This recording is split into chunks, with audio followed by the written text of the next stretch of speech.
Strap in and be prepared. Maybe I'll learn from your failures. That is what you could do. Yeah. Interesting guests. Kelly Graves, Mike Parker, Josh Pate, George Reiser, Ryan Lee, Yogi Roth, who said that Justin and I are smart. Sharp opinions. I think Dan Lanning sitting in his office going, you know what, fine, give us the toughest road to win the national championship. That's what it should be. Oregon State in their baseball program is still operating from a position of strength, even if they're independent. But here they are in the College World Series. And some smiles. It's iconic. We're not keeping score, but maybe we're keeping score. The fastest 60 minutes in sports is on the air. It's Danny Havel. When I wake up every morning, I say to myself, what can I do to make Baby J's life better today? Justin Grossweiner. Have I ever told you, Danny, that growing up I really loved ducks? Danny and Justin starts now on Fox Sports Eugene and Newport. Hello. Whoa. Whoa.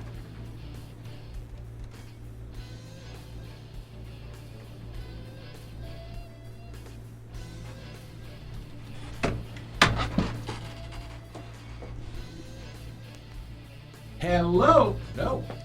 There's something going on up here. I don't know. I'm getting big time echo. All right. Well. Ooh. Oh, that's probably why. Your microphone's way turned up. Yeah, I don't know. Oh, hello. All right, well, that's the first time that's ever happened. Hello, neighbors, and welcome high atop the Delta Tri in the Crystal Palace, live from the Bigfoot Beverages Studios in Newport, Eugene. This is the Danny and Justin radio program for a Monday, and welcome, friends, wherever and however.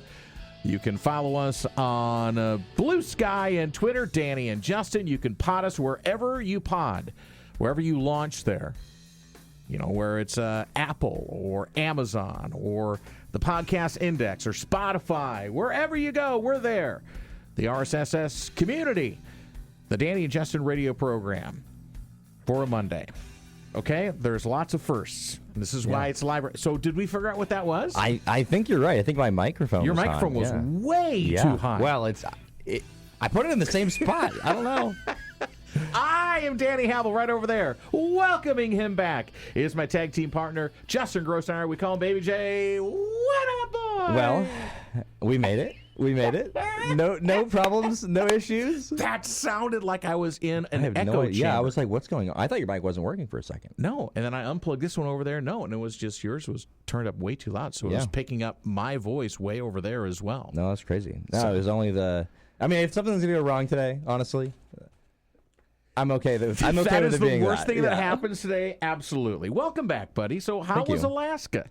It was great. The wedding was great. I had a great time up there. It was definitely an exhausting trip back. I'm running on a couple hours of sleep, basically. So you're basically saying I have to carry the show again? No. I'm going to do my best to be here. But, it was awesome. I had, a friend from, 8th grade that got married. So it was it's one of those moments in life where you kind of realize time's passing, right? But it's also great, too, because another thing is there's not too many moments in life, graduations, marriages, sometimes it's funerals where you get everybody together, right? And so it was awesome to have people together that hadn't been together for 10 years. And it was, can I say it was probably, and I wasn't there, obviously. I was here, holding down the fort. Somebody had to work while you were gone. Sure. So isn't it like you just picked up where you left off, kind of? Here? Did it seem that? No. Oh, up there. Up there. Like when you get together with friends, like I don't see my family in Chicago forever, my extended family, my cousins and such, but it's almost like once we sit down or see each other, it's literally like we spoke yesterday. No, totally. And that's what the best friendships are like, right? When you can just sort of, I don't know. There's friends, my friend Jeremy I hadn't seen in 10 years, and it was interesting because when we were hanging out, I kind of just remember like, oh yeah, like this is why we're kind of friends. Like we kind of just socially kind of are the same. We kind of commonality. Yeah, like it's interesting kind of as time passes, kind of witnessing how social things change. I don't know. It's just very odd as life goes on, how things change. So and how things stay the same. Any big moose or elk encounters at all? So surprisingly and disappointingly, Bears? we almost saw no moose, especially when we were expecting it on our 6-hour drive from Fairbanks to Anchorage. Yeah, that's why I was asking. Nothing. Really? Yeah. So where were they hiding? I don't know. The Where only was one we Bullwinkle? saw was when we were out on the town on Thursday night, we saw one that was just in the middle of the road, and it was like a shadow. Out, wanted to have a beer? 100%. It was just like a shadow in the night, and luckily our Lyft driver actually was totally on it. He did see it right away. I was pointing it out too, so... It was that's Alaska. You got to deal with the wildlife. That's actually a very interesting point. So I mean, when you're like in a cab or a Lyft or an Uber up there, it is a whole different. And I've been up to Alaska several times, and the moose just like walk right in the middle of the road. They lumber across. They are not. Some of them might run, but I've never seen one running. Well, they don't run like they'll hit a car. I mean, they're bigger than a car for the most part. But cars don't intimidate them. No, and sometimes that's not a great thing. But it's there. Yeah, I mean, you have to deal with the elements there and deal with the wildlife. So it's welcome back. Thank you. No, it's good to be back. It was a good trip. Filled up every minute with different things and different people. And you were fly in the suit, dude. Thank you. I'm just telling you. Yeah, you look really. You clean up really well. Thank you. And it looked nice. You didn't need to alter that suit. No, it was fine. The suit looked great. Yeah. So when I bought the suit, they were telling me that it was pretty good, but it's always a little better. Yeah, no, it was great stuff. All right, on the program today, lots to talk about. We've got Coach Trent Bray, Coach Dan Lanning, both Oregon State had real live contact scrimmage this weekend. So we'll hear from the coaches on their assessment of that. We got some pretty good insight from both the head coaches. Aiden Breland from the Ducks. He is going to be one of those kids that needs to step up this year for Oregon as a defensive lineman. He's 6'5", 304 pounds out of Mater Dei. He appeared in 4 games as a true freshman, utilized his red shirt. And again, when you're starting to talk about replacing the Derek Harmons of the world, the Jordan Birches of the world, there's going to need to be some of these guys that fill in gaps. So we're going to hear about his journey, first of all, in building confidence with a new group, but we're also going to hear about all the other things that he can do. He's got a really interesting life outside of football and how athletically gifted and skilled he is. I'm just going to tease that for a second. We'll hear that in the last part of the show. And then we've got, of course, the Duke. Ryan Harlan's going to join us. Beavers Edge. So the clock is ticking on his time with Beavers Edge, but he is our insider for all things Oregon State football. He's been at practice pretty much every single day, was at the scrimmage this weekend. We'll hear from him about 20 after the hour on his thoughts of Oregon State and the excitement that's building around the program. We've heard a lot of audio over the last couple of weeks from the Oregon State camp.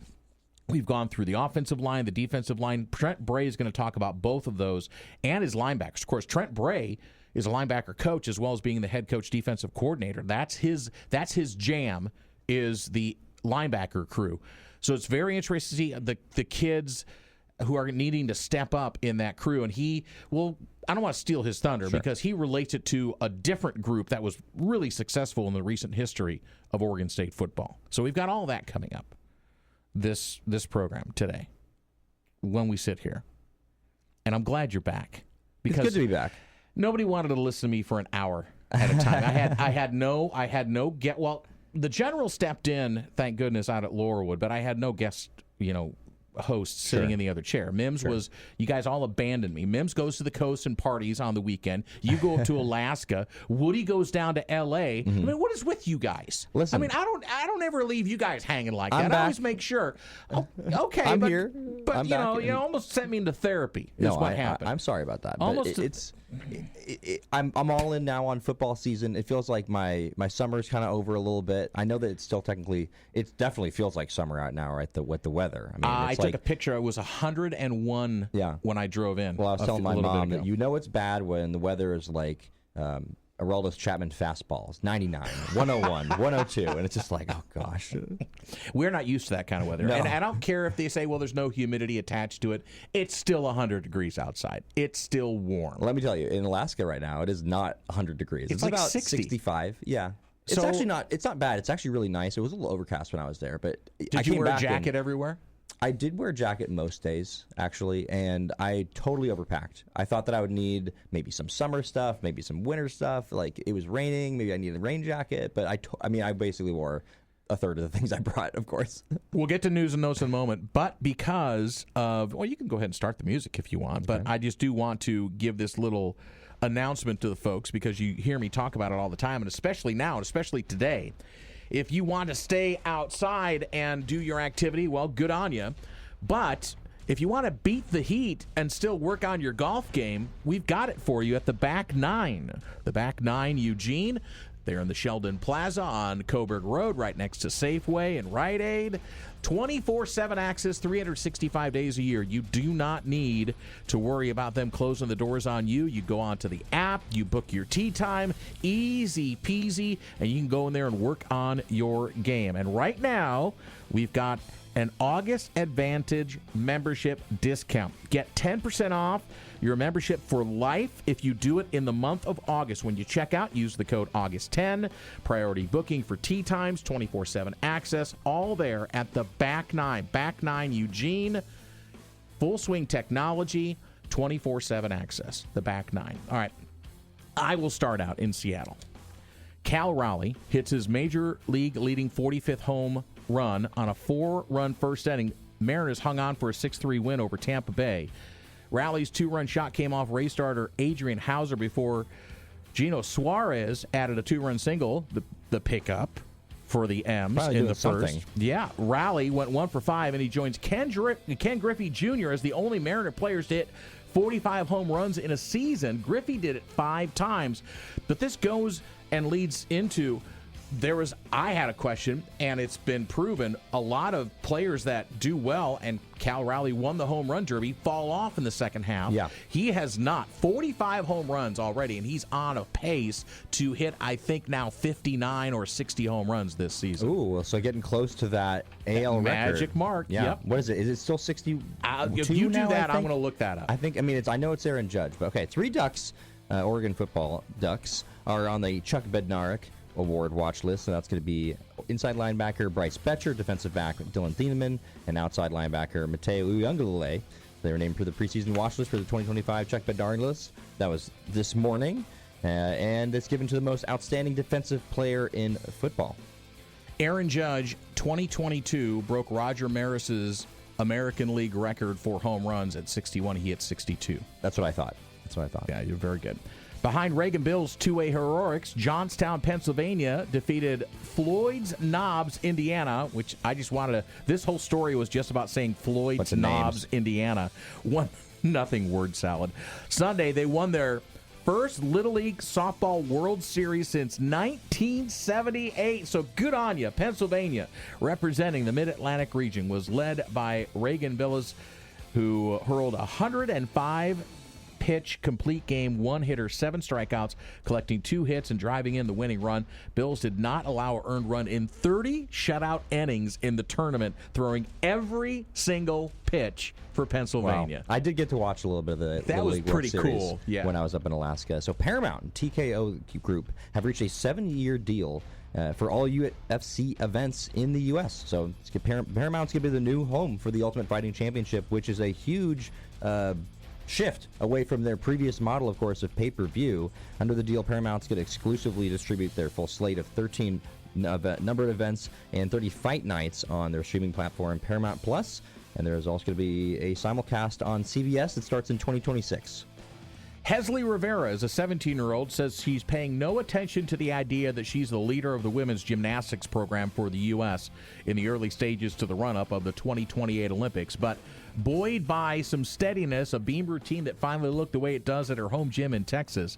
Just 17 years old, Rivera won her first national title last night in the U.S. Championships. Her 2-day total of 112 points was good enough to fend off a challenge from Liang Wang and put her in great position to lead the 4-woman American delegation to the World Championships in Indonesia, which comes up in October. Danny, your favorite thing came out today, the AP preseason poll. So Yay! The top 25. Polls, which mean nothing. Well, it's interesting because I saw an article actually that was talking about whether or not these polls, these preseason polls, how important they are to the actual end of like the college football playoff and how teams are viewed going forward into the season. So it's something we'll talk about, I'm sure, as we get closer to the regular season for college football. But Texas, they came away ranked number 1 for the first time in the AP Top 25. They edged out Penn State by 5 points. And what I got was this the closest vote since 1998. I heard some other numbers out there, but I heard 1998. So I think I remember a few years back, USC was sort of like ranked number 1. They finished like 7-5 that year or something like that. You know what I think about polls. So I want to talk about the first place votes, okay? So Yeah, okay. Penn State and Texas got 25 and 23 votes. Ohio State 11, and these are just all in order of the ranking as well. Clemson is sitting at 4 with 4 first-place votes. Georgia got one first-place vote. You want to know the other team that got a first-place vote, Danny? I know what it is, but I want you to tell the fans. It's the Oregon Ducks with one first-place vote sitting at the 7th spot. I think that's really interesting, Danny, because that shows that Oregon's getting a little respect. Even though they don't have a lot of guys that are coming back, there's somebody out there that in the AP, and of course it's just a poll, that believes in Oregon and what they're doing. Oregon was the number 1 team last year all season long, so I think it's only interesting in terms of the reputation and the respect that Oregon's getting. I think it actually does mean at least a little bit, Danny. Can you give me something? I mean, no. I am not going to give you anything on that because it means absolutely zero. They're looking at a roster Somebody and they're thinks going Oregon off could be of the best team. That's fine. I appreciate that. And nobody else However, does, but one person does. they're basing it off of Zippo. And all the coaches They're and basing it off players of would trust. tell you. They would tell you the same thing. I Nobody's know. played a game yet. Of course. All right. And by the way, one little tag. We want to give a nice shout out to Kiara Romero, Oregon Duck, the superlative golfer who played in the U.S. Amateur, which was being held at Bandon Dunes this past week. She got knocked out in the quarterfinal round, but she made a strong showing. She was the world number one ranked amateur going into this. And congratulations to Megan Ganny of Holmdel, New Jersey, who defeated Brooke Bierman 4-3 in the 36-hole championship match. It was the 125th U.S. Women's Amateur, and the weather was pristine in Bandon. It was absolute perfect weather in Bandon. Not for once, but it could get pretty iffy. But we've had such a long stretch without really any kind of huge measurable precipitation. But Bandon showed it off this past week, so good on them. You want to take a quick break? Let's do that. Yeah. We'll take a quick break and we'll come back. We got a lot of audio still to get to from Coach Trent Bray, Coach Dan Lanning, Aiden Breland from the Oregon Ducks. But next, we will give the microphone a rest on our side and go over to the Teleo phone and welcome in the Duke, Ryan Harlan from Beavers Edge. We'll talk all Oregon State. And I want to find out, is the team ahead of the curve from last year? And really, is Malik Murphy the real deal? When we come back with Ryan next on the Danny and Justin radio program. Plenty of audio from Coach Trent Bray, Dan Lanning, Aiden Breland coming up in the last part of the program, so stay tuned for that as we roll on here on a Monday edition of the Danny and Justin radio program. The band's back together. Baby J's back from Alaska. Welcoming him back into the program.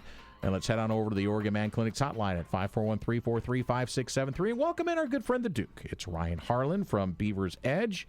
He's going to be leaving us soon, I think. I don't know. I think he's got another gig.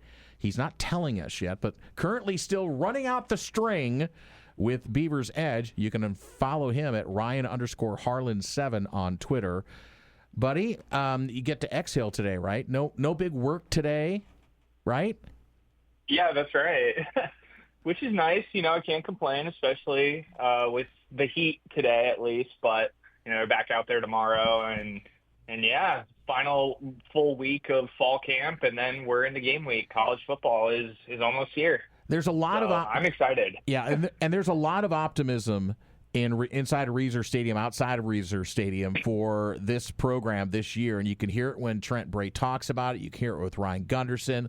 A lot of it centering around Malik Murphy, the transfer quarterback from Duke. So I just said, and I've said it before, he's a large human being. He looks like a linebacker, moves like a running back, and throws a really tight ball. So what are your impressions? Is Malik Murphy, in your estimation, the real deal?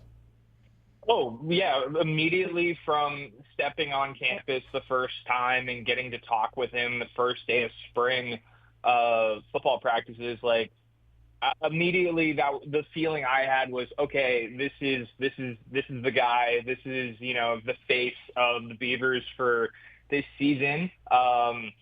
Really much a guy that the fact that he took time to really introduce himself to us in that first spring practice and you could feel the energy and the charisma kind of in the room there when we were talking to him.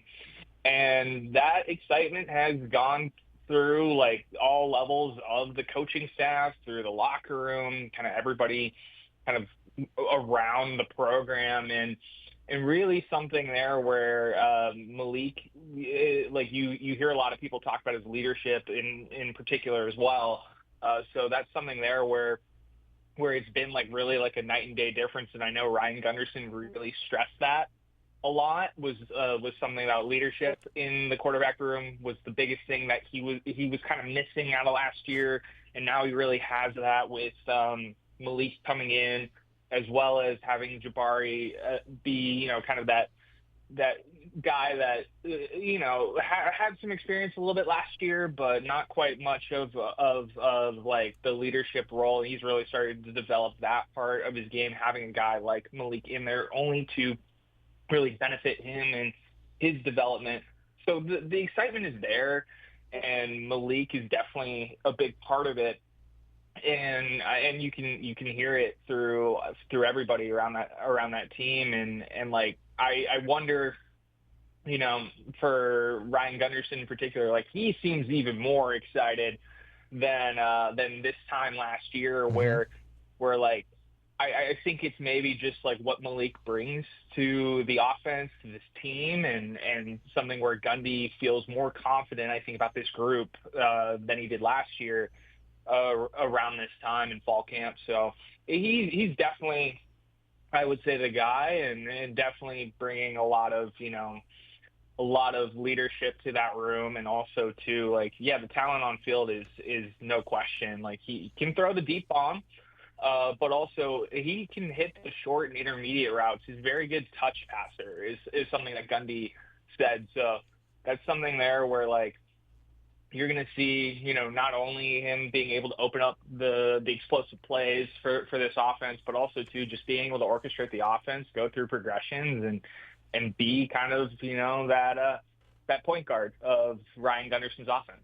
And we know the receivers that he's going to be throwing to. The wide receivers, Trent Walker's going to be building on a really nice breakout season last year. Taz Reddick, Darius Clemens is looking to be a breakout guy as well. But I'm just curious to what you think about the tight ends in this offense, because they brought in some big tight ends, Bryce Caulfield, Riley Williams, Jackson Bowers, and these guys have some meat on their bones for sure, but I'm not sure exactly how much they're going to actually be involved in the passing game. What is your opinion on that? I would say that this is a year where, and I know we kind of said this last year at times. I know I did. Excuse me. That the tight ends this year can be a little bit more involved. And I mean, you have two pass catching tight ends in particular, in Bryce Caulfield and Riley Williams, who are that kind of 1A, 1B tight end. So that's something there where like I would say that they can be a bit more involved in that passing attack there, but I really think it's going to be dependent on kind of how, the situation in game calls for it as well. Like, I know Coach Will Heck wants, a 4 tight end package out there. I am all for that. I will pound the table for a T-Rex package for Oregon State. But like, they're definitely, I think, a group that has the talent. They have a lot of different skill sets, a lot of different bodies in there. Jackson Bowers is also another guy that, can kind of be more of a blocking tight end, but still, I would say is somebody that's probably going to see some time in there. But Cooper Jensen, I think, has been really kind of the unsung hero for the most part in kind of these fall camp practices so far, where he's a guy that's been around for a little bit, had dealt with some injuries a year ago, didn't really see much time, but he's really kind of been in some of these like, rotations with the first team offense. So he's a guy there that I know that Gundy's really high on, that Will Heck is really high on as well.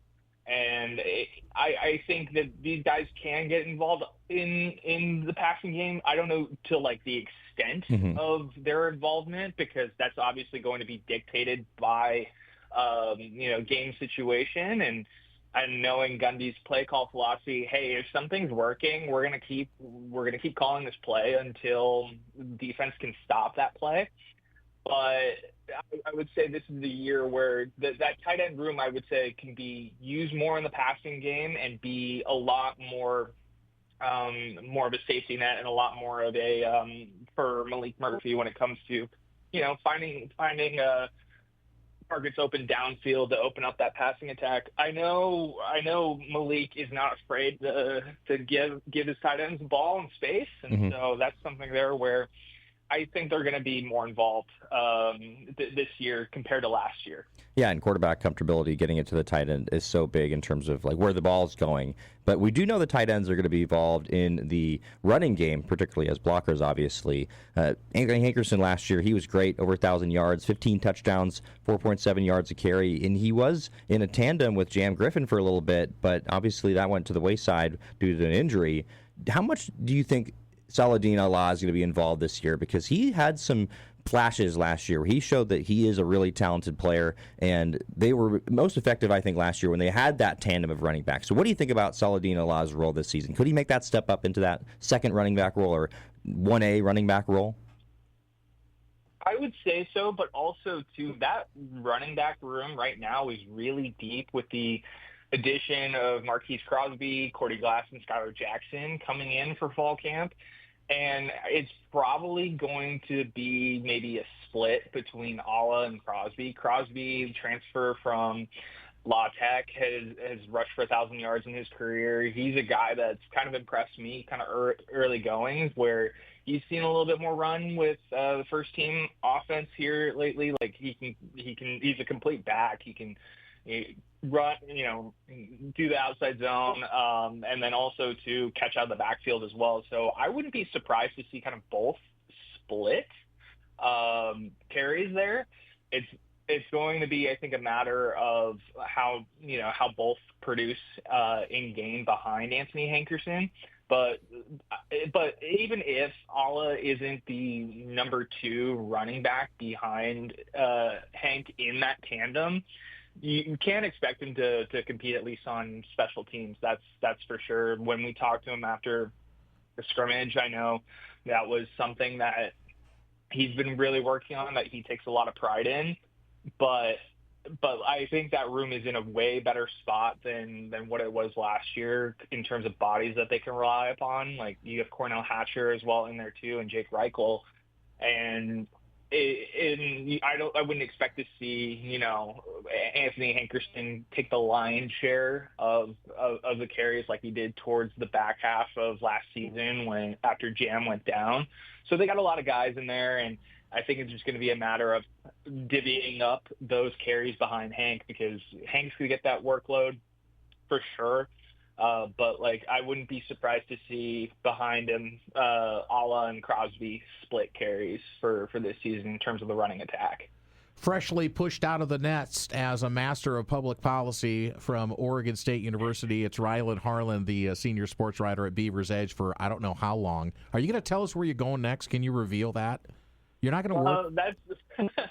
I'm still applying for jobs. I'm still applying for opportunities and things. So there is that. But no, I've been in that role for this will be going on 2 years. Yeah, so well, at least for Beavers Edge. And I'll tell you what, we're going to give you any recommendation you need to get you that next job, or try and convince Slaughter to keep you on for as long as he can, because he shouldn't be letting go of you anytime soon. But Ryan, thanks for joining us as we're breaking down Oregon State. You can follow Ryan on the old Twitter at Ryan_Harlan7. And I want to stay on the offensive side of the football, but move away from the skill positions and talk about the guys up front. Last year, Oregon State gives up 25 sacks as Giovanni McCoy was running all over the place. Johnson was running all over the place. Ben Gulbranson was sacked 5 times. But it seems like that unit, especially with Vita Pomey, with Thomas Collins and such, is more of a veteran group, and they seem to be solidifying. So talk about the optimism that Mike Cavanaugh's got on that O-line, because they are definitely going to have to make sure they're protecting the weak side of Malik Murphy and giving him opportunity to find the guys downfield. Oh, yeah, no. I know the offensive line has been a point of interest for a lot of Oregon State fans, and I know Coach Cav has said that this group is a work in progress, but I want to have a front 5 set by the time we get to Cal, and maybe that front 5 isn't quite the same when we get to like week 6, week 7 of the season, because there's some guys that they're waiting to get back and healthy and start practicing in more of a significant manner, like Tyler Bolton, for example.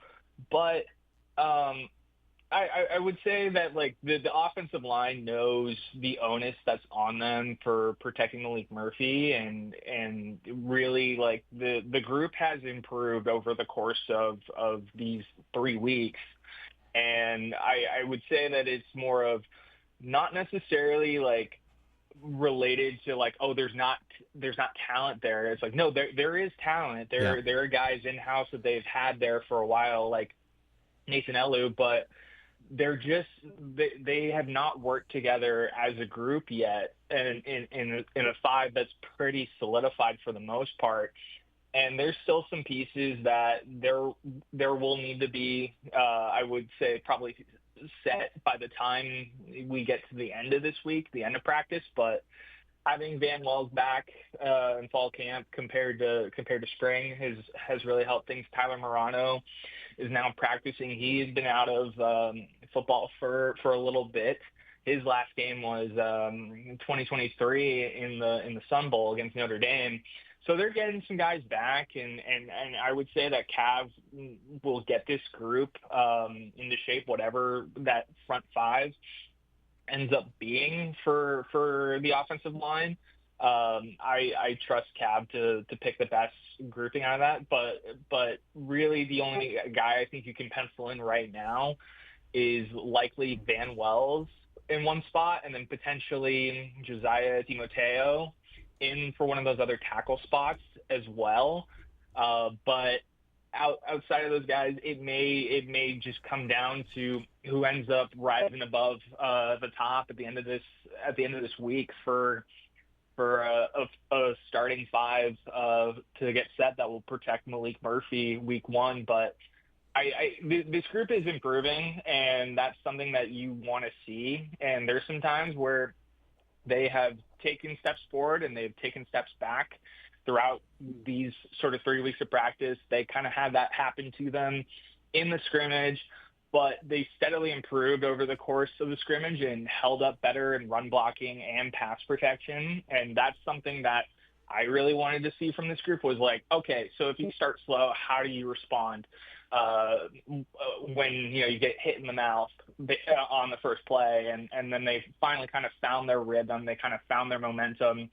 And so I really do think that it's really just more of getting consistency down and getting that 5 pretty much set for week 1. I think that's really the big steps ahead for Coach Kavanaugh and his group of guys. But that's really about it from what I've seen from this group. But it's more of a work in progress, but they're getting there to where I think they can be at least above average throughout the course of the season, because if not, it's like, that's a big investment you got to protect there, and there might be some musical chairs over the course of the season if there's no more steady improvement over the course of this week, which I expect there to be come Tuesday.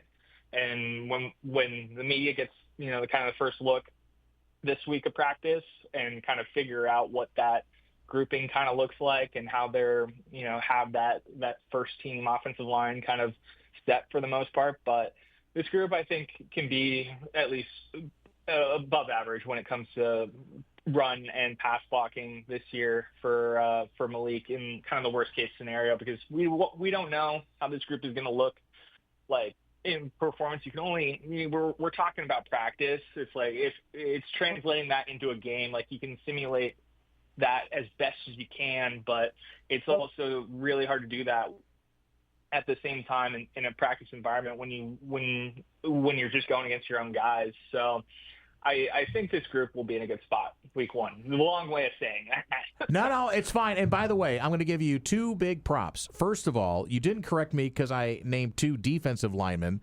in that ramp up. Instead, so I know where I was going, but my brain just clicked off. I did get the position coach right, so thank you for not correcting me. But you can always correct me on this show. And then when you have your own show, make sure you have your defensive lineman and offensive lineman in separate piles when you're putting your notes together. So thank you very much for not calling the old man out for saying something wrong. But you're absolutely right, and your insight's valuable to us, Duke. It's Ryan Harlan joining us on the Danny and Justin radio program. I'm glad you find humor in that, because I corrected myself in my own head right after it came out of my mouth. So last question for you is, there is reason for optimism in Corvallis this year. The schedule, although it might be tough getting into and getting out of September, after that it seems like it eases up a bit. So I know you're just starting your dig in on all the other teams that Oregon State's going to play, but since we got you right now, over under, Justin, I think this is an 8 or 9 win team. Are we far off on that? No, I kind of had this team at 8 to 9 wins as well. I think in a perfect world, and this isn't a perfect world, 10-2 is definitely the ceiling for this team. But like realistically, though, I would say that like 9-3, 8-4 is probably where this team is going to finish up. There might be a couple games that are, a bit tough on the schedule, like Houston. That might be a bit of a tough one. Going to Appalachian State traveling wise, that might be tough. And no, Texas Tech as well. Yeah, Texas Tech is going to be that, and that's right off the heels of you got Texas Tech and Oregon in back-to-back weeks. I mean, that's not easy.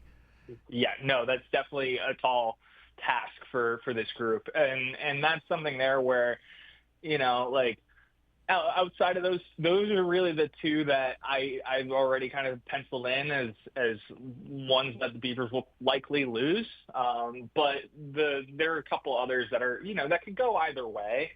But if you win the games that you're supposed to, and you probably maybe drop, 1 at the end of the year to Wazoo on the road, or the Houston, Appalachian State, or even Wake Forest, like that's a solid schedule. Like for the most part, a pretty solid outcome. If 9-3, 8-4, you get to a bowl game, especially after kind of disappointment that was last season. Yeah. But really, I think for this group, it's because that start of September is tough. It's starting fast and being able to compete right away, because Cal, week 1, you kind of don't know what Cal is right now with kind of everything that they're, going through. So that's something there where, you don't want to overlook kind of anybody any given Saturday. And I think for the Beavers, it's just taking it 1 week at a time and not letting the moment become too big. Absolutely. Well, Ryan, again, you can put us down as a reference on the job hunt. We always appreciate you, Duke. Thanks for joining us. I'm sure we'll talk still throughout the season. Yeah, no, of course. Appreciate you guys having me on. Absolutely. There goes the Duke, the great Ryan Harlan. You can follow him on Beavers Edge. For right now, again, if you don't need to call Brendan Slaughter, maybe call him up and just say, hey, maybe. Just sign him on for another year if he wants to. Pay the young man. He's got college bills to take care of. It's going to be interesting. You made that comment about Cal. Cal's got to figure out who they're going to hand the ball off to. Yeah. In the backfield. I know. They've lost a lot of guys. They've lost a lot of guys in that offensive backfield. When Justin and I come back, we'll hear from Trent Bray, Dan Lanning, Aiden Breland, as we wind up the program here for a Monday, the Danny and Justin radio show. It's always like hearing from Ryan Harlan, Beavers Edge. Good insight, even though I'm a idiot and I mess up defensive and offensive line. I won't make that mistake again. Well, maybe I'll make it again, but you know what? You'll be here and you'll laugh right along with me. See, that's why it's not perfection here. That never has been, never will be. If you're expecting that out of this program, boy, are we going to sorely disappoint you every single day. That's all I can say about that. Well, is it on? Now it's on. There we go. We just, you know what? It's 3 days out of the saddle. I know. It's just like a mess in here right now. It is. This is a dumpster fire right now, but that's all right. We got more to come. In fact, let's stay on Oregon State right now because we have some audio from Trent Bray after the scrimmage on Saturday. So both Oregon and Oregon State had their scrimmages this past weekend. So it was full pad on pad, and they kind of try and simulate as much as they can situations, 2-minute drill. They'll see that. Practice? We're talking about practice, man. That's right. That's what they were doing still. And they still will until August 30th when they both lace it up against opponents. Oregon State will take on Cal under the lights at Reser. Before that, at a 1 p.m. kickoff, it's Oregon against Montana State. Trent Bray, who has moved his hat from not just head coach, but now a position coordinator for the linebackers, and he's the defensive coordinator, calling defensive plays. So he's let Ryan Gunderson loose on the offense. But he really likes how the offensive line is starting to gel, something that Ryan Harlan just talked about. I think up front, Tavita's playing really well and moving really well, having lost the weight he needed to lose. Thomas Collins is playing really well. I think on the edges, Kai Wallen's playing extremely well. Nico's, again, back. We know he's solid. On the offensive side of the ball, freshman-wise, Corday Glass has done really good stuff. He's competing to play for us this year. Marquise Crosby has come in and done a great job. So those are kind of the big surprises we didn't know what we had before we moved into this thing. And, of course, Trent Bray is going to be focused on the defense, and he talks about how the defense, and especially what he saw in the scrimmage, helps the offense push into certain areas where the defense can take advantage. We applied some pressure, especially when we needed to. Executed the movement pretty well for the most part. And that's what you got to do. When you move, it's got to be something that helps you and attacks the offense. And that's really discipline in your aiming points and making sure, because just like we talk about on offense, you got to make teams that move be a liability for them. So we got to make sure we're on point, and I thought they were for the most part today. So I want to talk about linebackers, Baby J, real quick. Rayshawn Davis, Dexter Foster, Micaiah Tongue, Cord Shaw, Aiden Sullivan. You're going to hear all these names from Coach Bray because that is where his position is focused on, and that is where there needs to be this seismic improvement on the Oregon State defense. I feel really good. I probably feel as good about this position as I did in probably 22. With the depth at that position and the talent at that position. Dexter's had an unbelievable camp. And then Ray's come in and done a great job. And then Aiden and Micaiah have played really well. And then, Cord's done a lot of good things as well. And then, so they're kind of battling for who's that next guy in. And that's why they got a ton of reps today where Dexter and Ray didn't get as many. Kind of who's that next guy in. And they're still competing to take, that other starting spot. So constant competition, but I feel good about that position. So, of course, referencing Saturday when he says today, it's the head coach of the Oregon State Beavers, Trent Bray, after the scrimmage on Saturday. And he referenced 2022, which I found interesting because that was a defense that flew around the football a lot. And that's kind of where Trent Bray wants to get this Oregon State defense back to. Right, and they use sort of both 3-4 and 4-3. And so the linebackers there just flying around, being able to cut out those gaps. Sometimes you're going to get the edges as if you're in a 4-3 type of formation. So, no, it's a huge position group, and it'll be interesting to see how they progress because it's just going to be important for both the run game and the pass game. So bounding optimism in Corvallis, I think, is the message after this weekend. So let's move over to Oregon. Head coach Dan Lanning. It wasn't just word salad coach speak. A lot of questions on the back end. We've been kind of focusing over the last week on the defensive backfield. We heard from Chris Hampton earlier on in the week. And Coach Lanning says what he wanted to see and what he did see in that scrimmage was communication among not just the defensive backfield, but the entire defense. I thought there was good communication. That's one thing that really stood out to me on defense. I thought there was really good communication. When you can get 11 guys playing the same call, you got a chance. So very few moments where there was confusion in the back end there. So overall, all solids from that standpoint. And it's also about building confidence, which is what the coaching staff wants to see here in the ramp-up to the first game against Montana State. Well, confidence comes from success, right? So you got to find situations that guys are going to be successful in. And that's always a battle because you want that on both sides of the ball. As a sitting in my seat, you get excited after a big play, but then you realize you're also upset because you gave up a big play, right? And same thing for those players. You want to put them in position to be successful.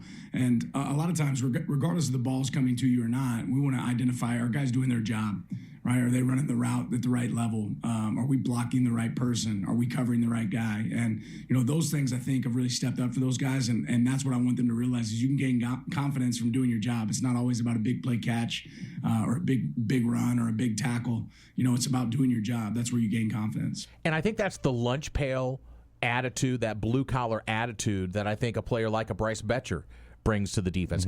When we talk, it's interesting, Justin, because we've talked a lot about the shape of this Oregon team into the 2025 campaign, and we've had a lot, I think, even though there's still big question marks, Dante Moore, DeCorian Moore, how the offense is going to look. We think the offensive backfield is going to be stellar. We think the tight end position is solid. We think there's plenty coming back on the offensive line. The defense actually bends to more questions coming into this season than they've had in past years. I would mostly agree. I do think that this defense, though, in some ways, where's the strength? I feel like it could be the defensive line. I mean, you potentially. See, here's my case. Okay. Here's my case. Tatum Tuioti on one end, Mateo Uengale on the other end. I mean, he's going to be I like it. all world in college football, right, on that end. Bear Alexander, a guy that I think has the highest floor and potentially the lowest ceiling on this team in terms of just what you possibly could get. But we've heard great things about what he's been so far for this team. But Amari Washington is kind of the guy that I'm looking at. He's a physical freak of nature, a guy that's over 300 pounds, but he can really move. And so that's what you're starting to get for this Oregon team is guys that are coming up from the freshman and sophomore ranks, and now they've been developing a couple years, and they've been top prospects. Aiden Breland, who we're going to be talking about in a couple seconds, number 36 overall prospect when he came out. As a redshirt freshman, 6'5", 304 pounds, Aiden Breland talks about the competition in practice and how it relates to what he saw when he was in high school. Last year made me better, I'd say. Well, kind of been in the same environment as what I came from. Coming from Mater Dei, you have guys that were just as good as you at practice every day. For example, Brandon Baker, I know he's at Texas now, but practice against him and like other big guys that were like getting just as nationally recruited as you, just as big as you, just as strong as you, just as fast as you. It's kind of the similar environment. You same guys here, everybody here was recruited, everybody here was the best guy where they came from. So it's just about the competition every day and knowing that like winning a rep isn't going to be easy. So Aiden Breland is getting a reputation for being an athlete, not just on the football field. He talks about the rest of his aptitude away from football. I feel like the list can go on because my mom had me in a lot of sports growing up. I've done taekwondo, I've done jiu-jitsu, I've done wrestling, played baseball my whole life. Baseball was my first sport before football. Not a lot of people know that. Swim was also like in the back burner since I was a kid. I actually played a lot of soccer. I enjoy the trampoline. I like flipping around and doing all that stuff. If there's a pool, I'm going to backflip and do it. I like diving. What else can I do? The splits came from like taekwondo and the translates to baseball, first base. Yeah, I think the next step is probably like learning to land when I'm on the ground, but I'm just too scared. I love that. That's amazing. I mean, you're talking about a guy, you're playing 304 pounds. You're playing baseball, that's somebody that can use their hands. You're playing soccer, that's somebody that can use their feet. I mean, I think all these sports individually add up to, I mean, he's a guy that you mentioned, 300 pounds, 6'5". I mean, that's an athlete right there. So you can do all those sports and you're that size. I mean, that's impressive. So we'll see if any of those skills, that other skill set, can translate into something that will help him get to the quarterback, because he's another one of those defensive linemen. All right, let's do dad joke. Oh, a joke! I got fired from the bank today. A woman asked me to check her balance, so I pushed her. Dad jokes!